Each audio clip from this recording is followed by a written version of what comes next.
Pager attack में 16 लोगों की मौत कंफर्म हो चुकी है। 4000 से ज्यादा लोग घायल हैं। हिजबुल्लाह के 6 लड़ाके भी मारे गए। घायलों में 1200 से ज्यादा हिजबुल्लाह के लड़ाके हैं। 400 से ज्यादा घायलों की हालत गंभीर बताई जा रही है। तो जो अहम जानकारियां निकलकर सामने आ रही हैं इन धमाकों के बाद, वो हम आपको बता रहे हैं। घायलों में 1200 हिजबुल्लाह के लड़ाके हैं जो कि प्राइम टारगेट पर थे, और ऐसा हमला इससे पहले कभी नहीं हुआ। जी हां, जानिए कि ऐसा हम क्यों कह रहे हैं, किस तरह से इस पेजर को बॉम्ब के गोले में तब्दील कर दिया गया। मोसाद एजेंट ने पेजर में विस्फोटक डाले, इस बात की जानकारी मिल रही है। बैटरी के बगल में विस्फोटक प्लांट किया गया था। कहा यह जा रहा है कि 3 ग्राम विस्फोटक प्लांट किया गया। विस्फोटक रिमोट ऑपरेटेड सर्किट से जुड़ा हुआ था। ये शुरुआती तौर पर जो जानकारियां सामने आई हैं वो आपके सामने। दोपहर 3:30 बजे 5000 पेजर्स में एक जैसा मैसेज आता है और उसके बाद धमाका होता है। बीप की आवाज आने से सीरीज धमाके शुरू हो गए। ये सीरियल ब्लास्ट थे, यानी जितने भी पेजर्स जो हैं मॉडिफाइड किए गए थे उन सब में एक साथ ब्लास्ट होता है। और हमले के इस तरीके ने दुनिया को हैरान करके रख दिया है। हमारे साथ पवन दुग्गल साहब इस वक्त मौजूद हैं, साइबर एक्सपर्ट।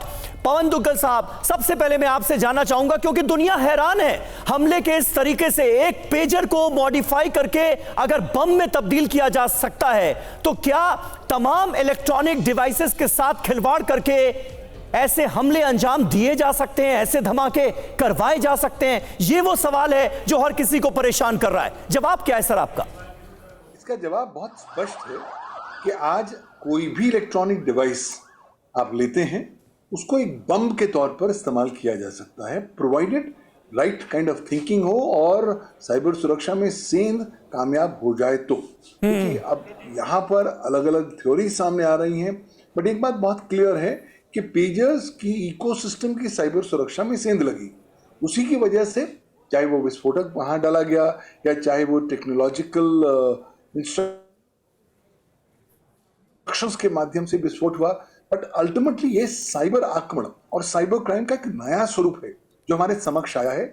ये बात तो पेजर्स को लेकर है जो आज से 25 साल पुरानी टेक्नोलॉजी है। इमेजिन करिए आपके और मेरे हाथ में जो फोन है, अगर उसको एक टाइम बॉम्ब की तरह बनाया जा सकता है और आपको और मुझे टारगेट किया जा सकता है, तो एक बात तो सुनिश्चित है कि कुछ भी इलेक्ट्रॉनिक डिवाइस दुनिया भर में सेफ नहीं है। नहीं तो दुग्गल साहब, क्या आप ये कह रहे हैं कि जैसा इस मामले में खबरें आ रही हैं कि पेजर में 3 ग्राम विस्फोटक इंप्लांट किए गए, उसके बाद ये धमाके करवाए गए, आप कह रहे हैं कि विस्फोटक लगाए भी ना जाएं, लेकिन जो फोन की बैटरी है, इलेक्ट्रॉनिक डिवाइसेस की बैटरी है, वही धमाकों को अंजाम देने में काम लाई जा सकती है बिना कोई दूसरा विस्फोटक प्लांट किए?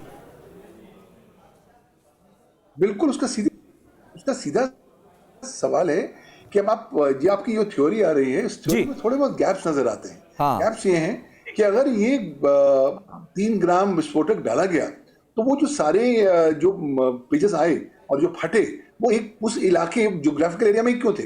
ऐसा बिल्कुल